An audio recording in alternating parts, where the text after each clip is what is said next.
రాత్రి సమయం. ఒక చిన్న గ్రామంలోని పోలీస్ స్టేషన్. కాంతులు మటుకు వెలుగుతున్నాయి.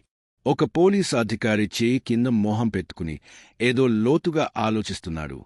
ఆయన స్టేషన్లో గంభీరం, తరిమిన వాతావరణం, గాలిలో ధూళి తేలియాడుతోంది. పక్కనే ఒక ఖాళీ టేబుల్ మీద సిఐ దయానంద్ అనే నేమ్ ప్లేట్ కనిపిస్తోంది. ఒక పాత అంటోకార్ స్టేషన్ గేట్ని బాంలా తాకి చెదిరేసింది. గేటు నేలకొరిగింది. కారు నుంచి ధూళి కమ్మేస్తోంది. కారు డోర్ తెరుచుకుని ఒక నీరసమైన ముఖం కనిపించింది. చెర్లన్నీ చించుకుపోయాయి. మొహం మీద గాయాలు, రక్తంతో కళ్ళు ఎర్రబడిపోయాయి. అతను తన బ్రోకెన్ గాగుల్స్ తీయగా ఒక డేంజర్ స్మైల్ ఇచ్చాడు. పోలీస్ స్టేషన్లో ఉన్నవాళ్లకి హార్ట్ బీట్ నిలిచినట్టింది.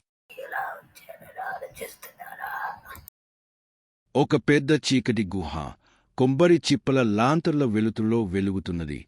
సిఐ దయానంద్ ఒక కుర్చీలో బిగుతుగా కట్టేశారు. మొహం రక్తంతో తడిసిపోయింది.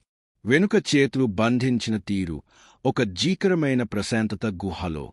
తన సోదరుడు కుర్మానంద్ ఎదుట కూర్చుని కోపంతో చూస్తూ ఇలా అడుగుతున్నాడు, నన్ను దయానంద్ తల ఎటు తిప్పలేకుండా విసిగిపోయాడు. చెప్పాలనుకున్న నోరు రక్తంతో నిండిపోయింది. ఇంకా కొంచెం దూరంలో నేలమీద ఒక కత్తి పడి ఉంది. కాని అది తను చేరే దూరంలో లేదు. చీకటిగా ఉన్న గుహలో దయానంద్ తన చేయిని కత్తి వైపుకు చాచడానికి ప్రయత్నిస్తున్నాడు. పొట్టిన దేహం, తన శరీరంలో నుంచి చెమట కారుతోంది.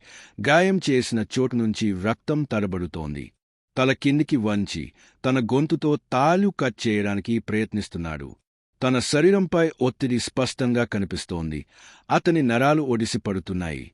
గుహ బయట కొంత వెలుగు కనిపిస్తోంది. కాని అక్కడి వరకు వెళ్లాలంటే చాలా దూరం. ఒక అడవి మధ్యలో ఒక పెద్ద బోన్ఫైర్ ఎర్ర చందనం పోయేలా మండిపోతోంది.